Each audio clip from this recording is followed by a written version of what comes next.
Thank you very much Satyajit Ghosh ji. आपने ऐसा पढ़ा रहा था अभी, लगता था कि एमटेक का हमारा क्लास चल रहा है और पूरा मेट का पीडी यहाँ पे प्रेजेंट है। आपने जो कांटेक्ट टाइम के बारे में कहा वो बहुत ही सही है। हमारा आईएस कोड भी कहता है कि वायरस को अगर वायरस को रिमूव इनएक्टिवेट करना है तो 0.5 ppm रेसिडुअल होना चाहिए 1 घंटे कांटेक्ट टाइम के बाद। ये आईएस कोड में लिखा हुआ है। जहां तक हम लोग जाते नहीं है जनरली, कहे कि वो सबसे लास्ट के पेज में लिखा हुआ है। और दूसरा, आपने सही बोला कि बहुत सारे वायरस के बैक्टीरिया के जो कंडीशंस हैं, अगर वो सिस्ट फॉर्म कर लेता है, ग्रेनुल्स बन जाता है और बहुत सारी चीजें हैं, तो उनको इनएक्टिवेट करना बहुत मुश्किल है। इसीलिए इससे ज्यादा जरूरी है कि हम वाटर ट्रीटमेंट तो करें ही, वेस्ट वाटर का ध्यान बहुत कस के रखें। कहा कि ये water borne disease really water borne disease नहीं है, ये ह्यूमन बॉर्न डिजीज है। नेचर में इतने खतरनाक बैक्टीरिया वायरस नहीं है जो हम प्रोड्यूस करके देते हैं। In urban pipe water supply, I can say it's a broadly the term is a disinfection. Chlorination is the only part of the disinfection, and then we should use the disinfection, because when we fail with the chlorination, certainly we need to go for other methods of disinfection. Really, as a government of India is aiming, if you see the SDG goals, SDG, the SDG goals says that in each and every person of the world should be covered with the water, with the potable water. The government of India is also aiming to provide safe, adequate, safe, and reliable water supply to each and every citizen. That's the reason that the Jal Jeevan Mission was started with aiming to provide potable water to each and every house through the tap water. If you see this, the government of India is already spending is about 3.5 lakhs crores. If you see these, and if you see when the Jal Jeevan Mission was started, the coverage was only 17%. Now the coverage is, if you see the data as on March 25. March 2025, we have already covered 80% of the entire population. We have provided 80%, nearly. We have provided house connection to 15 crores households. This is really it's a big achievement. But I think everyone has heard about this, Indore tragedy. Indore tragedy, I think सब लोग जानते हैं Indore tragedy कितना भयानक last जनवरी में हुआ, जिसमें 200 से ज्यादा लोग जो है हॉस्पिटलाइज हुए, उसमें 20 से ज्यादा लोग मर गए। और उसके बाद हाई कोर्ट ने सो मोटो इसको लिया और कमीशन भी बैठाई। तो हम लोगों को ये पता, it's very important for us to see कि ये हम कहाँ फेल हो गए, हम कहाँ फेल हो गए, इसको जगह देखने की जरूरत है। उसमें इंजीनियर्स भी सस्पेंड हुए और बहुत से एक्शंस भी हुए। 2 लाख रुपया हर फैमिली को, अफेक्टेड फैमिली को दी गई। तो आप समझ सकते हैं कि ये क्यों हुआ, कैसे हुआ। ये होना नहीं चाहिए, बड़ा दुखद घटना है। अगर हम देखें तो वाटर सप्लाई में water quality is a very important aspect. Water quality monitoring and surveillance is a very important aspect, and we do the monitoring with for the physical parameters, chemical parameters, microbiological parameters, and radiological parameters. And if you see certainly the water contains a lot of impurities, and these are to be removed by various unit processes. We have got various unit processes like aeration,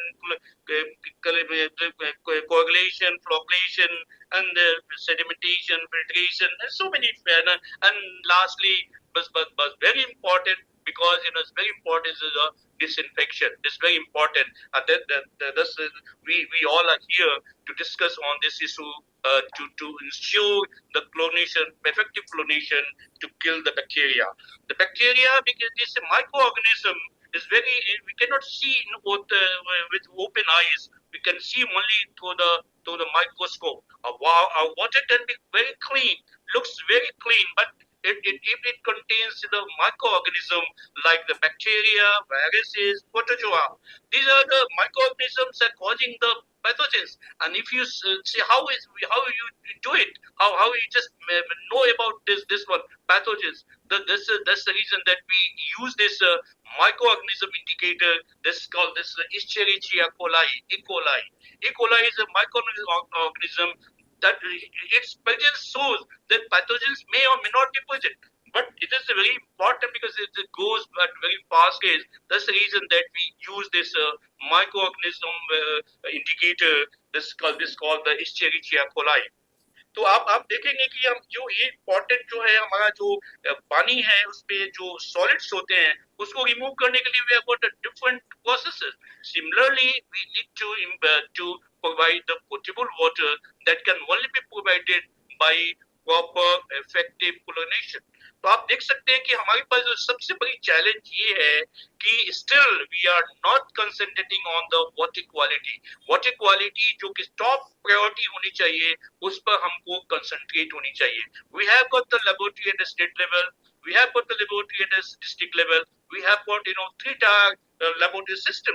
But can you see that there's whether those data we analyze, we have got the data, but whether we analyze those data or not. अगर उसके analysis करके देखें तो अगर हम water quality map बनाने की बात करें, जो स्टेट का वाटर क्वालिटी मैप जो डिफरेंट पैरामीटर्स के लिए इंपॉर्टेंट है, हमारे पास we have the chemical contamination like arsenic fluoride. अगर बिहार में देखें तो हमारे जो 13 districts are affected with the arsenic.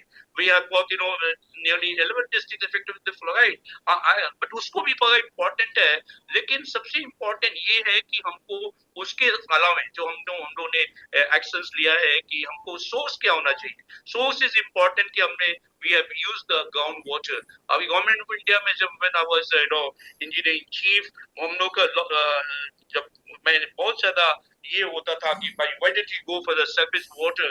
मैं literally I fought with the government of India when they said like we have got a surplus, we have got a sufficient water, adequate groundwater. That's the reason that instead of going for the surface water, we must go for the groundwater because we have got the groundwater. Similarly उसके चलते हमारी जो हमारा जो chemical contaminations है, हम लोगों ने we prefer to go for the small is a beautiful concept. हमने वार्ड बेस्ड जो स्कीम्स जो कॉन्सेप्ट लेकर चला उससे हमारे और जो हमने पाइप पॉलिसी जो मेटलिक को नॉन मेटलिक पाइप में कन्वर्ट किया तो it was a big achievement. तो उसके चलते हम लोगों ने कम समय में हम लोगों ने ये कवर किया. तो इट्स वेरी इंपॉर्टेंट. बट सबसे इंपॉर्टेंट ये चीज है कि whether you are providing the safe water और not. Safe water, potable water जो कि डिजीज नहीं फैलाए. अगर आप देखें, अगर रिपोर्ट देखें 2005 to 2025, अगर आप देखें तो 50,000 से ज्यादा लोगों ने जान दे दी है. वो किससे? डायरिया से, हेपेटाइटिस से और ये सब चीजों से वाटरबोर्न डिजीज से इतने लोग मरे. अगर देखें कि तो हमारी अभी लास्ट 1 ईयर में करीब 6,000 से ज्यादा लोग इफेक्टेड हुए. ये रिपोर्टेड डाटा है. बट अगर आप ये जब देखें तो हमारे पास क्या है, we have got intermediate water supply system. That's the reason that intermediate water supply system में जब प्रेशर नहीं होता है तो suddenly there is a chance of mixing of sewage water और the dirty water with the water. That's the reason that ये हमारे लिए प्रॉब्लम्स हो जाती है. तो पर्पस जो क्लोरिनेशन का जो सबसे बड़ा पर्पस है, we need to kill the bacteria. How it enters through the cell. Cell में जाता है और एंजाइम जो उसके अंदर होता है उसको ऑक्सीडाइज करता है. तो ये जो हमारा जो क्लोरिनेशन का सबसे इम्पोर्टेंट एस्पेक्ट ये है कि वो किल करता है. तो क्लोरिनेशन हो चाहे हमारे पास डिफरेंट प्रोसेसेस है. अगर पुराने जमाने का चीज देखें तो हम लोग पानी को गर्म करते थे, तांबा के बर्तन में, चांदी के बर्तन में हम पानी रखते थे. वो भी डिसइंफेक्शन है, वो भी बैक्टीरिया मारने का तरीका है. अब उसके बाद हमारे पास बहुत से और जो प्रोसेस आए कि हम use the chlorine compounds. We use different types of chlorine compounds. उसको भी हम use करते हैं. तो हमारे पास we have got various disinfectant जिसको हम use करते हैं. ओजोनोएशन जो कि हमारे पास जैसे if you go to other countries they don't use the chlorine. they don't use the chlorine, they go for the ozonation because they have got the 24/7 water supply system. But there is always a pressure in the pipe system. That's the reason they go for the ozonation. The सबसे advantage disadvantage ozone में है, we cannot keep ozone residual form. जैसे ही वो आएगा वो convert हो जाएगा वो, तो ये जो है ये उसको हम रेसिडुअल के फॉर्म में नहीं कर सकते. दिस इज फायदा. सबसे फायदा हमको क्या है, क्लोरीन में क्या है, we can have residual chlorine, residual हम उसको मेंटेन कर सकते हैं. तो ऐसे आप देखेंगे क्लोरीन में जो चैलेंज हमारी पास आती है कि अभी जो हमारे सत्यजीत डिस्कस कर रहे थे, तो सत्यजीत जो डिस्कस कर रहे थे, तो इसमें हमारे जो पानी है उसकी क्वालिटी क्या है, उसका फिजिकल कैरेक्टरिस्टिक क्या है, उसका केमिकल कैरेक्टरिस्टिक क्या है, उसका माइक्रोबायोलॉजिकल कैरेक्टरिस्टिक क्या है, वो इज वेरी इंपॉर्टेंट. वो पार्ट है. माइक्रोऑर्गेनिज्म किस तरह के microorganism, what type of microorganism, किस तरह के माइक्रोऑर्गेनिज्म है जिसके स्पेसिफिक उसको आइडेंटिफाई करने की आवश्यकता है, ताकि उसके अनुसार हम डिसइंफेक्शन की बात करें. तो इस तरह से अगर उसके अलावा जो contact time is what time, this is time from the feeding point two the consumer point. The feeding point to consumer points may normally what we say, we expect that the 30 minutes time is sufficient to kill the bacteria. But हमारे पास resistant जो bacteria है cannot be killed. तो हमारी पास अगर मान लीजिए कि certainly this chlorine, efficiency of chlorine, effectiveness of chlorine is affected by the presence of organic matter in the water. If ammonia is there, then certainly there will be demand for the ammonia. Ammonia will react with the chlorine. And also if you have got iron and the manganese, then certainly there will be demand for of chlorine for oxidation of iron and manganese. That's the reason that the presence of organic matter and the presence of iron and manganese will also demand. That's the reason that we go for the break point chlorination. Break point chlorination में क्या होता है कि जब हम ये हमारे पास जब प्रेजेंट होते हैं, तो उसमें क्या होता है कि ये combined chlorine compounds बनाते हैं. Combined chlorine compound that is not effective to kill the bacteria. We need to have a free chlorine जो HOCl OCl के फॉर्म में होता है, जिसकी एफिशिएंसी बहुत ज्यादा हाई होती है. दैट्स रीजन दैट जो अगर मान लीजिए कि हमारे टर्बिडिटी 5 से ज्यादा है, 5 NTU से ज्यादा है, अगर मान लीजिए कि आयरन और मैग्नीज कंसंट्रेशन 0.3 से ज्यादा है, तो सडनली हमारा जो डिमांड है, मैं इसके अमोनिया के लिए 1 मिलीग्राम पर लीटर को रिमूव करने के लिए वी नीड 10 मिलीग्राम पर लीटर ऑफ क्लोरीन. तो ये जो चीजें है ना बहुत ही इंपॉर्टेंट है कि उसमें जो क्या चीजें है. Similarly the temperature is also important. Satyajit ने एक्सप्लेन किया कि टेम्परेचर में बैक्टीरिया जो है वो ये फास्ट रेट से मल्टीप्लाई करती है. तो सडनली हमारी जो temperature is very important aspect. तो उस केसेस में भी हमको pH is also very important aspect. ये जो चीजें हमको देखने की आवश्यकता है. तो हमारा मकसद ये है कि ये जो क्लोरिनेशन जो इफेक्टिव क्लोरिनेशन होगा, द ब्रेक पॉइंट क्लोरिनेशन जो है इज वेरी इंपॉर्टेंट. तो हमारे पास अगर मान लीजिए कि ऑर्गेनिक मैटर्स नहीं है, the plain chlorination is sufficient. But अगर इमरजेंसी है लाइक इंदौर में जो होगा, if you go to Kumbh के समय में जो होगा, उस केसेस में अगर हम ये प्लेन क्लोरिनेशन की बात करेंगे, that will not be sufficient. Then we go for the super chlorination. Super chlorination की जो बात करते हैं, देन वी गो कंसंट्रेशन जो 10 मिलीग्राम पर लीटर, 10 से 15 मिलीग्राम पर लीटर तक हम जा सकते हैं. उसमें उससे भी हाई जा सकते हैं. लेकिन जब आते हैं तो ये क्या होता है कि अगर दूसरे के साथ ये करके ये बाई प्रोडक्ट्स बनाते हैं. And this is I can say you this is chlorine and chlorine compounds are carcinogenic. That's the reason is the ban in the developed countries. If you go to European countries, they don't use the chlorine, they go for the ozonation because they have got the 24/7 water supply system. तो ऐसे case में intermediate water supply system में we have to be very careful on this aspect. सबसे important जो हमारी जो इस तरह से, तो we have got different types of feeding.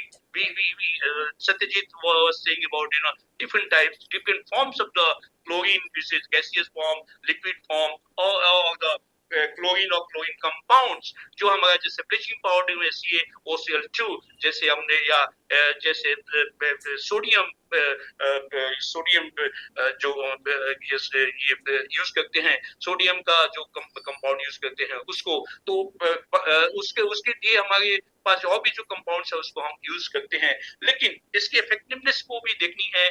और दूसरी सबसे इम्पोर्टेंट है कि इसका कैसे हम ऑपरेशन में रखें। अगर हमने लगा दिया कि put the chlorinator, we have put the chlorinator, बस chlorinator may not be working. We don't have the we don't have the system to measure the residual chlorine at the farthest point. अगर residual chlorine की बात करें तो what Moyasa was saying, there's certainly for the resistant bacteria we need to go for higher residual chlorine. The minimum residual chlorine which is to be maintained at the farthest point is 0.2 milligram per liter. But depending upon the type of bacteria present in the system, present in the water, certainly we need to go for the, especially for the viruses and then resistant bacteria which require contact time. Contact time is very important. Contact time, what I say, maybe in seconds, maybe in minutes, maybe in hours, but the contact time will depend upon the type of disinfectant. Disinfectant may be the chlorine, maybe the ozone, maybe the UV ultraviolet radiation is also the way to especially if you in our houses, house builders, we use the UV radiation to kill the bacteria. That's the reason that if you go for the chlorine, certainly we need to go for certainly because if you see that Bihar has got the mini water supply system. Bihar has got very small schemes. Certainly we need to go for this. It's a big challenge to maintain the contact period. Therefore, we need to go for the online chlorination, this electrochlorination. I think Krishnan Water, Ramchandran will be discussing on that issue because of this is also because we can involve the people, you can involve the community which can manage, who can manage the water supply system. Therefore, the biggest challenge what I expect, what I feel is the maintenance of the system. If you have got chlorinator installed, which is not maintained, if it's not either if the if you don't check the quality of the disinfectant, if you don't check the quality of disinfectant time, certainly it will be losing its efficiency with time. Then certainly we need to be very careful on that. And maintenance is also very important. How? Because the chlorinator, if you install the chlorinator must work. Chlorinator must work. How can you ensure it? You can ensure it by monitoring, water quality monitoring, and if that has to be continuous monitoring. That should be there. Regular monitoring should be there, and data should be analyzed, and the engineers should sit because this should not happen. What happened in the Indore should not happen. This is also important. The government of India and we as government of India, state governments are spending a lot of money. But can you see? Can you visualize yourself that we are not able to convince the people to drink the water from the tap? ये पटना में आप जाएंगे, हर घर में RO water, RO filter है, तो कि हम विश्वास नहीं दे पा रहे हैं लोगों को कि भाई जो whatever water you are supplying is fit for drinking. आप उसको आप अपने घर में भी आप लगाएंगे, बोतल्स की वर्कशॉप में, कॉन्फ्रेंस में बोतल का पानी पिएंगे, टैप को पानी नहीं पिएंगे। तो ये जो चीजें हैं बहुत बड़ी चीजें हैं कि जो हम लोग we are spending lot of money, government of India is spending lot of money, we are putting lot of efforts, engineers are putting lot of efforts, but सभी चीज जो है ना एक चीजें हो जाती है कि प्रॉपर मेंटेनेंस और सुपरविजन मेंटेनेंस के चलते ये लैक होगा। जो घटना इंदौर में हुई वही घटना कहीं भी हो सकती है, क्योंकि हमारा जो देखें, if you see the leakage, मैंने NRW water, sir NRW certainly we'll be finding that the 40 to 50% जो NRW है, तो हमारा जो है ये इतने लीकेजेस हैं, इतने हमारे पास जो, तो उसको भी हमको देखने की आवश्यकता है, और हमको उससे कंटामिनेशन का जो सोर्स है उसको आइडेंटिफाई करने की जो आवश्यकता है, उसको प्लग करने की आवश्यकता है टाइमली। अगर इंदौर के लोगों ने अगर टाइमली इंजीनियर के पास गया और म्युनिसिपल कॉर्पोरेशन के पास गया कि गंदा पानी आ रहा है, आप कुछ एक्शन लीजिए, लेकिन उन्होंने एक्शन नहीं लिया और ये इतनी बड़ी घटना घट गई। तो ये घटना हर शहर में घट रही है, हर गांव हर शहर में घट रही है। इसको देखने के लिए सबसे इम्पोर्टेंट ये है कि हम इंजीनियर्स ज्यादा से ज्यादा क्वालिटी पर ध्यान दें। क्वालिटी जो है ना, और क्वालिटी पर तभी ध्यान दे सकते हैं जब हमारे पास वाटर क्वालिटी लेबोरेटरी जो है, वाटर फंक्शनिंग हो, प्रॉपर ढंग से फंक्शनिंग हो, उसकी डाटा जो उसके एनालिसिस हो, हमारे पास जो हमारे जो मैप है, जो वाटर क्वालिटी मैप है, अपडेशन होता रहे, और हम देखते रहे कि हमको ये, उसके बाद we should coordinate with the doctors, कि हॉस्पिटल्स के साथ कोऑर्डिनेट करें भी, जो क्या कितने केसेस डायरिया क्या है, कितने केसेस कॉलरा क्या है, कितने केसेस जॉन्डिस क्या है, कितने केसेस डिसेंट्री क्या है, तो हमको एटलीस्ट पता लग सकता है कि साहब इस एरियाज में, ये पार्टिकुलर एरियाज में हमको ये है। तो coordination with the health department is very important. Similarly the interaction with the people is very important, and therefore the अभी जो पिस इन वाटर जो दे गए, ये कम्युनिटी बेस्ड सिस्टम है। ये मौसल जो उन्होंने कमिटी जो बनाई है, जो डिफरेंट ट्रीटमेंट टेक्नोलॉजी को रिकमेंड किया गवर्नमेंट ऑफ इंडिया के लिए, उसमें पिस in water is also one of them. तो ये जो चीजें जो है, हमारी जो मैन्युफैक्चरर्स है, हमारे जो सर्विस प्रोवाइडर्स है, उनके साथ भी हमारा रेगुलर कांटेक्ट हो, रेगुलर इंटरेक्शन हो, ये बहुत इंपॉर्टेंट है। दूसरा चीज, ये इस तरह के वर्कशॉप हमारे जो इफेक्टेड लोगों को उनको इन्वॉल्व करें, उनको ज्यादा से ज्यादा लोगों को इन्वॉल्व करें। ये mass awareness is very important. Mass awareness जो है ना, public involvement, public participation is very important. तो हमारा जो इंजीनियर्स का रोल, ये जो अभी हमारे एक लर्नर स्पीकर बता रहे थे कि इंजीनियर्स ही नहीं है, ऐसा नहीं है, ऐसी बात नहीं है। We are working on the 50% less than 50% strength.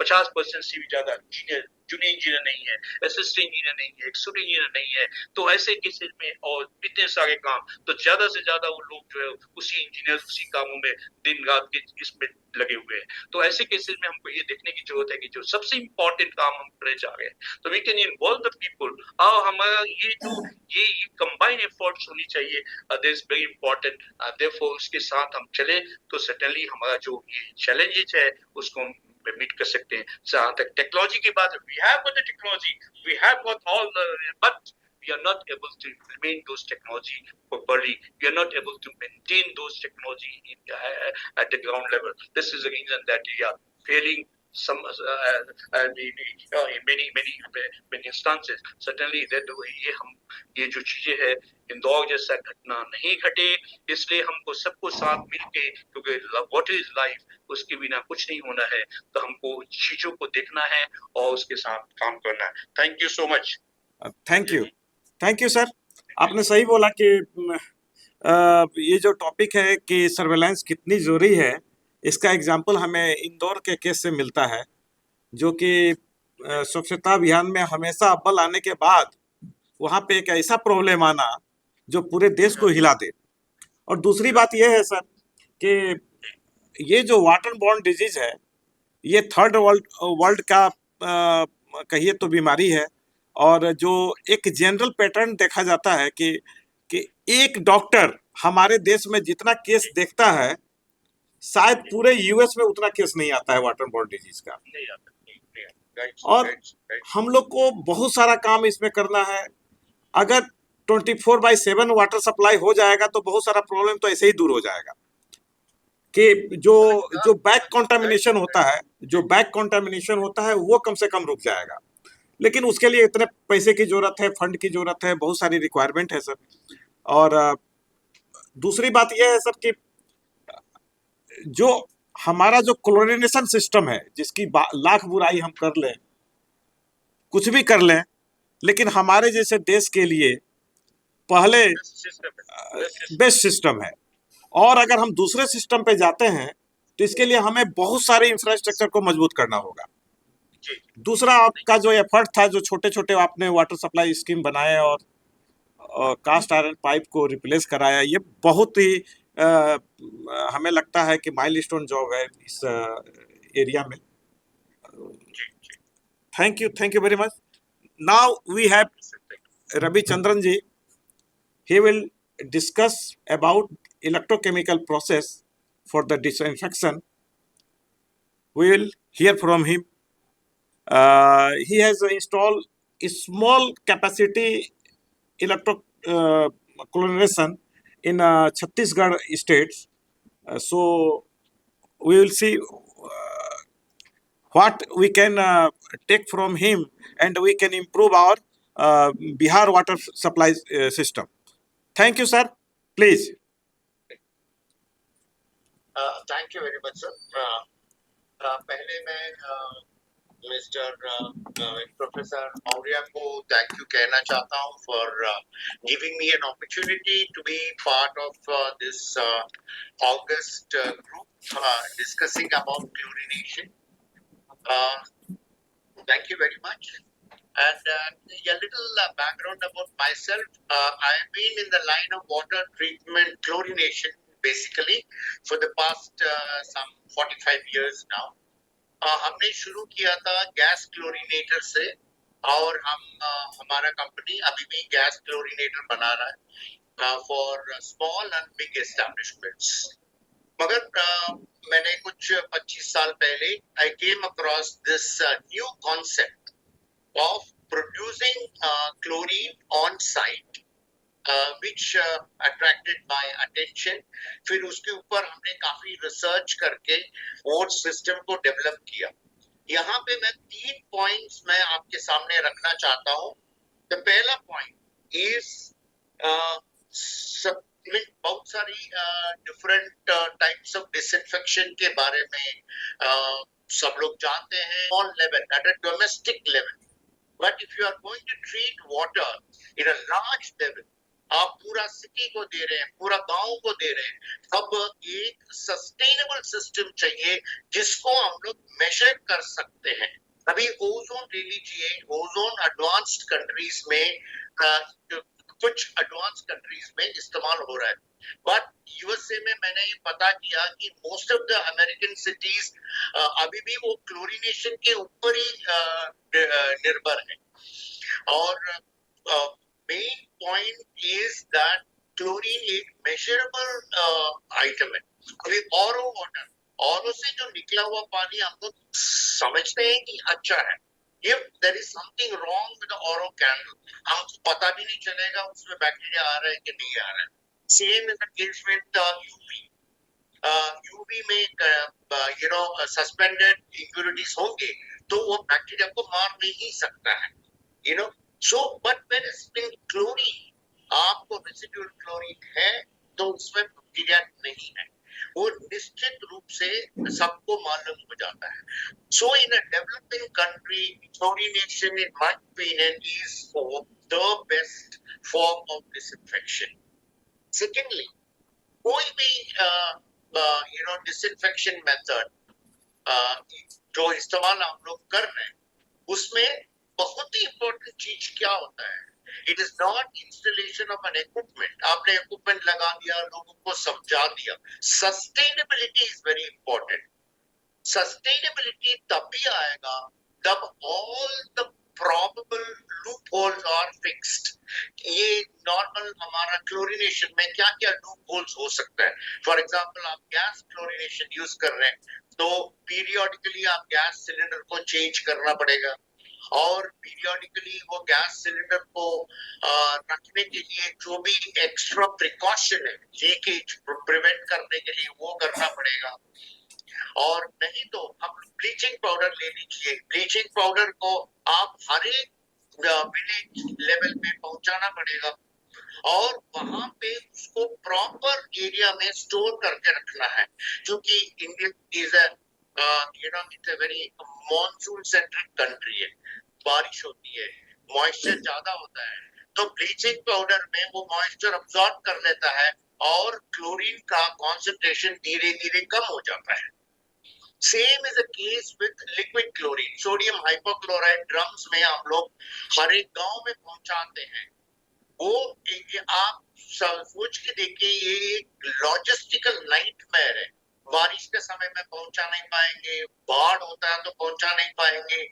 यहाँ हर एक village is dependent on the near by city for these chemicals।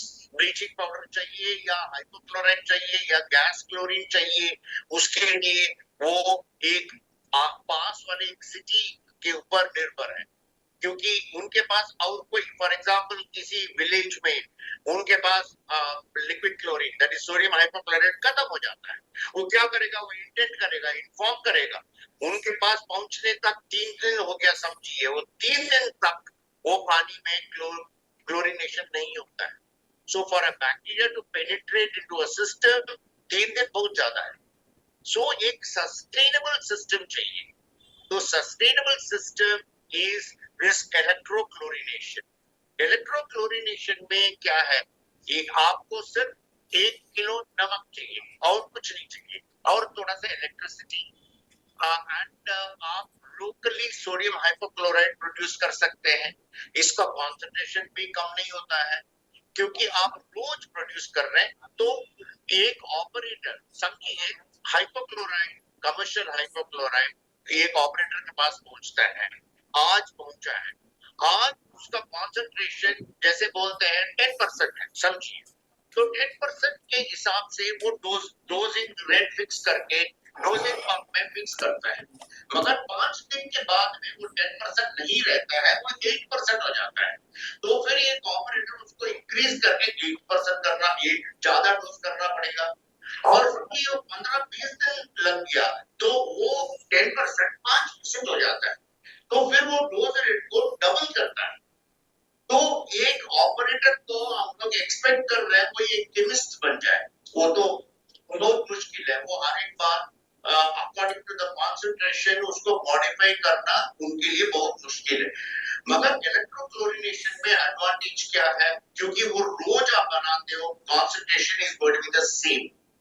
Production concentration commercial hypo से कम है, मगर आपका dosage rate would be the same. Okay, so that's sustainability is more important. नमक सब जगह में मिलेगा। When we introduced the system, railways were the first. I'm talking about 25-30 years back. Railways were the first people to go in for electrochlorinator. क्योंकि उनके फार में railway station है, वहां पे ब्लीचिंग पाउडर पहुंचाना या हाइपोक्लोराइड पहुंचाना उनके लिए मुश्किल था। So they went in for an electrochlorinator. अभी under जल जीवन मिशन हम लोगों ने more than 50,000 villages में we have installed our chlorinator. But the thing is, we have to convince the local authorities to go in for it. The only state where they automatically included in the specification was Chhattisgarh. Chhattisgarh का जो जल जीवन mission का specification था, उसमें not only pipeline का या overhead tank का या बोरवेल का स्पेसिफिकेशन के साथ साथ में उन्होंने क्लोरिनेशन का मेथड भी क्लियरली उन्होंने क्लैरिफाई किया है। दे सेड इलेक्ट्रोक्लोरिनेटर चाहिए। So automatically in Chhattisgarh every contractor went for an electrochlorinator. मगर आप यूपी देख लीजिए, यूपी में आज supply the maximum number of chlorinators. वहां पे क्या हुआ, शुरुआत में किसी को एक स्पेसिफिकली नहीं बोला गया था कि they should go in for this type of chlorination. They were just told chlorination करना है ताकि इतना पीपीएम हो जाए। So people went in for bleaching powder and hypochloride.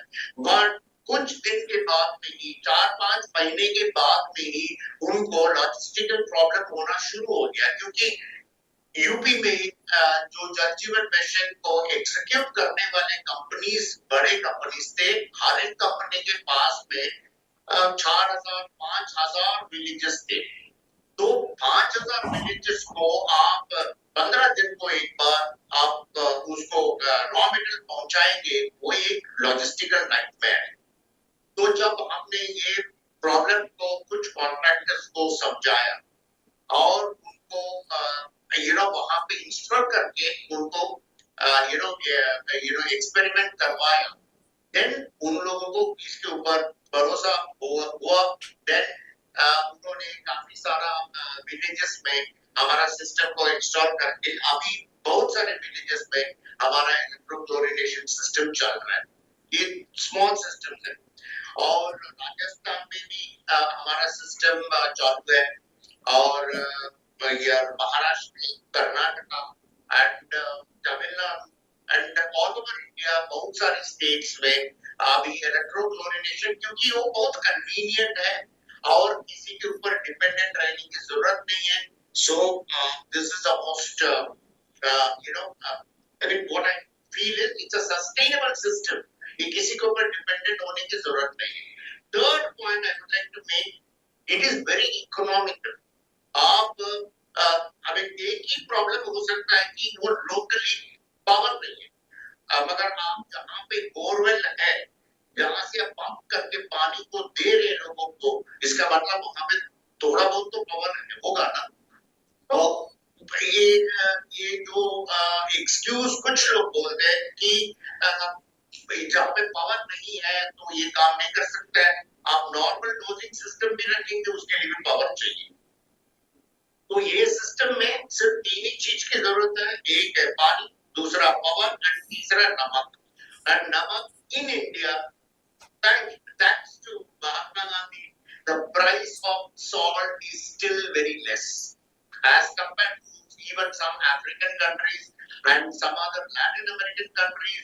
The cost of salt is pretty high, but in India नमक का आप जो अनप्रोसेस्ड नमक लेंगे, it is not going to be more than 3 to 4 rupees per kg. वो बोरी में आता है। That salt is sufficient to operate this electrochlorination system, and we have been exporting for drinking water purpose to lot of Latin American countries and to Africa.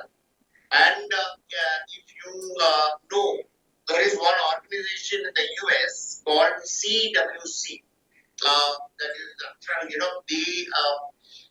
they have made a lot of system how to make water pure. उसमें उन्होंने safe water system करके एक scheme उन्होंने निकाला था। उन्होंने India में अमल नहीं किया, बाकी कंट्रीज में किया है। वो क्या है, एक विलेज का यूथ है, उसके पास काम नहीं है, उनको एक इलेक्ट्रोक्लोरिनेटर दे दीजिए और उनसे बोलिए ये क्लोरिनेटर को आप बनाओ और उसको डाइल्यूट करो, ऐसे डाइल्यूट करो कि हर एक विलेज का एक घर में कितना पानी इस्तेमाल होगा, 15 से 20 लीटर होगा। वो 20 लीटर पानी में डालने लाए, उसको कैलकुलेट करके डाइल्यूट कर दीजिए, ताकि वो घर में उन लोग सिर्फ एक कैप फुल डालेंगे तो वो जो पानी मटका में है या कोई भी कंटेनर में है, उसमें कीटाणु सब मर सकता है।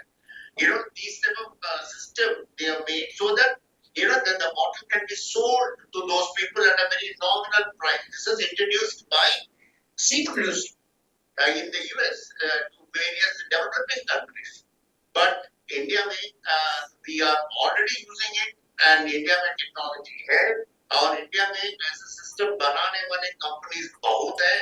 So I would sincerely request most of these bodies who are using chlorination to go in for electrochlorination, though I am not against any other of disinfection. And thank you very much once again for giving me this opportunity to put before you this system. Thank you. अगर आपको कुछ सवाल पूछना है, हमारे experts तीनों available हैं, तो आप पूछ सकते हैं।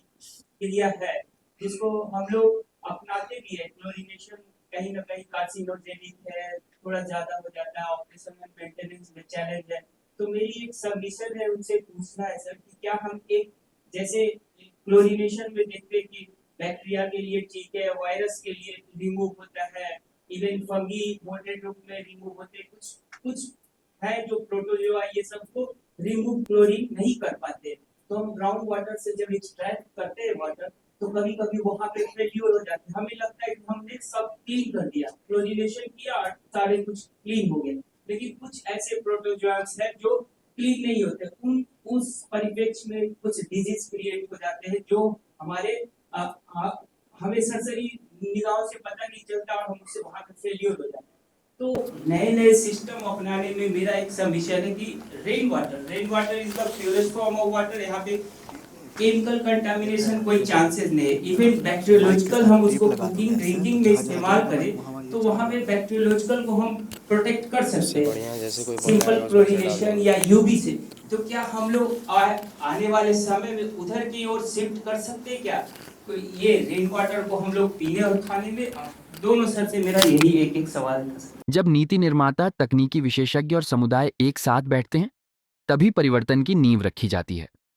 जलवायु परिवर्तन स्थायी चुनौती है, इसलिए समाधान भी स्थायी होना चाहिए। मजबूत अवसंरचना, प्रशिक्षित मानव संसाधन, जवाबदेह तंत्र और जागरूक समुदाय। सुरक्षित पानी स्वस्थ समाज की पहचान है। यह पहल एक कार्यक्रम नहीं, एक आंदोलन है। और जब हर बूंद सुरक्षित होगी तभी भविष्य सुरक्षित होगा।